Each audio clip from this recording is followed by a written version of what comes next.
Hello, hello, hello. Hi, my name is Alia, and in this topic, we'll be talking about the 20th and the 21st century education.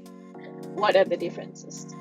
Before we get started, let's reflect and think about the purpose of education. Your purpose could be different from what we'll be sharing today, and it could be different from my own. So, basically, I've collected a few answers online, and then we'll be discussing through that together. So, what is the purpose of education? Right. So, the first answer is to aid individuals' integral learning and development. Second is to develop a society which consists of people that are aware of their rights and duties and contributing to the betterment of the society as a whole.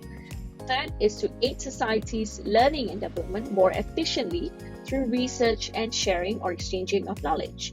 Last but not least, according to Gandhi's development of the moral character, development of the whole, all are directed towards the realization of the ultimate reality, the merger of the finite being into the infinite. So basically what he's saying is that we're all going towards the highest level in the Maslow hierarchy of needs, which is self-realization or self-actualization. And this is my definition or my purpose in education, which is to develop individuals which can make their own informed decisions for the betterment of the society. Right. Let's jump into the 20th century education model, curricular model. Right. So there's two components in this. There's content and assessment. So you can see there's not much going on. It's just content. It's just that. Right? As compared to the 21st century where there's more elements to it. So you have life skills, 21st century content such as business and financial literacy. And then you have core subjects, which are mathematics, arts, economics, science. And then you have learning and thinking skills as well as ICT literacy. So let's compare between these two. What are the differences between 21st and the 20th century, which we are currently shifting from? Right, so in terms of mindset or the approach, it's more on the educator-centric. So you can see that if there's only two components, it's just content and assessment. So it's very educator-centric or educators knows best. And the teaching or learning tactics more like telling or being told. Whereas the 21st century education model has more components to it, and it is more student-centric. It involves more explorations, discussions, and collaborations. Teachers or educators in this concept is more like a facilitator to ensure that they're learning the right thing or towards a certain purpose or goal. Educators inspire and guide, whereas the students are inspired and make their own decisions as well as their own mistakes. So that way, it's more relevant to the current needs of the society, which we'll get back into that in just a moment. Right. So this is a summary of the 20th century, which is learning content, and the 21st century is more to learning the tools and skills to remake the content and become the producer or the creator. Right, so why is there a need for change? So for those who are born in or after 1992, there's a rapid shift of technological and innovative advancements. Control C and Control P is just like ABC at this point. And there's more data produced in the last 50 years than it is 5,000 years ago. So when social needs have changed, so does the need change for the curriculum model. So basically, the 20th century curriculum model is not applicable or is irrelevant at this point.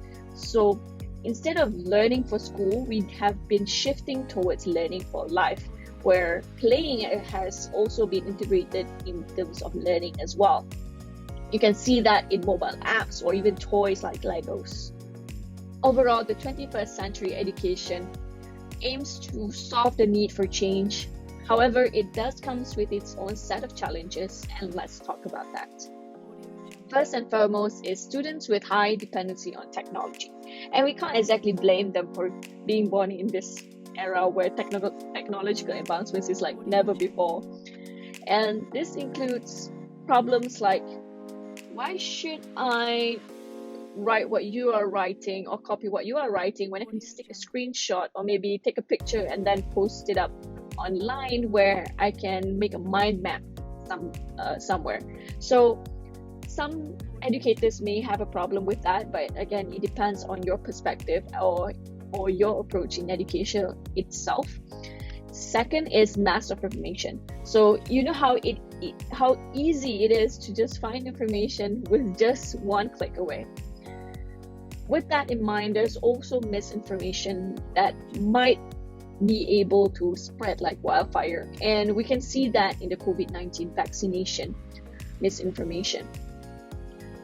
Fourth challenge is inclusivity in learning. So students have their own ways to learn. So when it comes to 21st century education, there's a need for inclusivity, and educators need time to properly plan out or maybe even come up with their own personalized challenge for each student. Hence, it might be a challenge in terms of resources. However, it's up to the educators on its own and see how they can amend to that. And next challenge is high amount of resources required for ICT literacy. So it could be a simple class, for example, creating a 5-minute slide about what you love using PowerPoint or maybe Google Slides.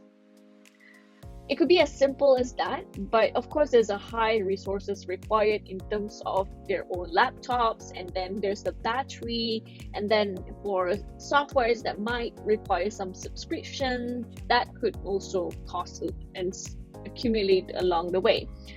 And next challenge would be ensuring students' integral development as individuals.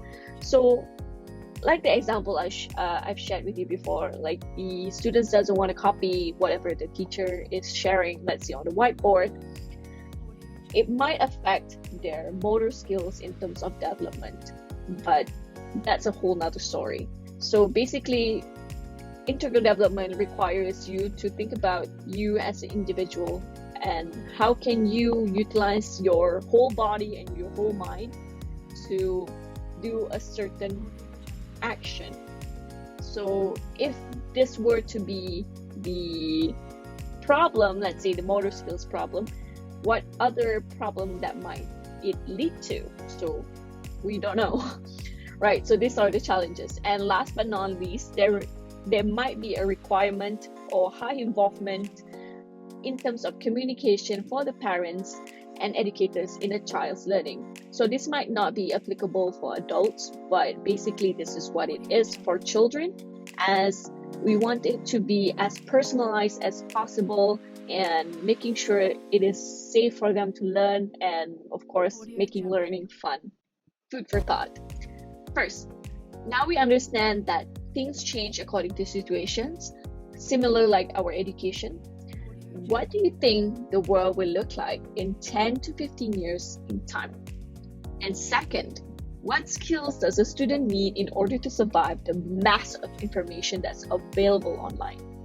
Third, how would learning look like if it was designed around your answers? So feel free to comment down below on what you think.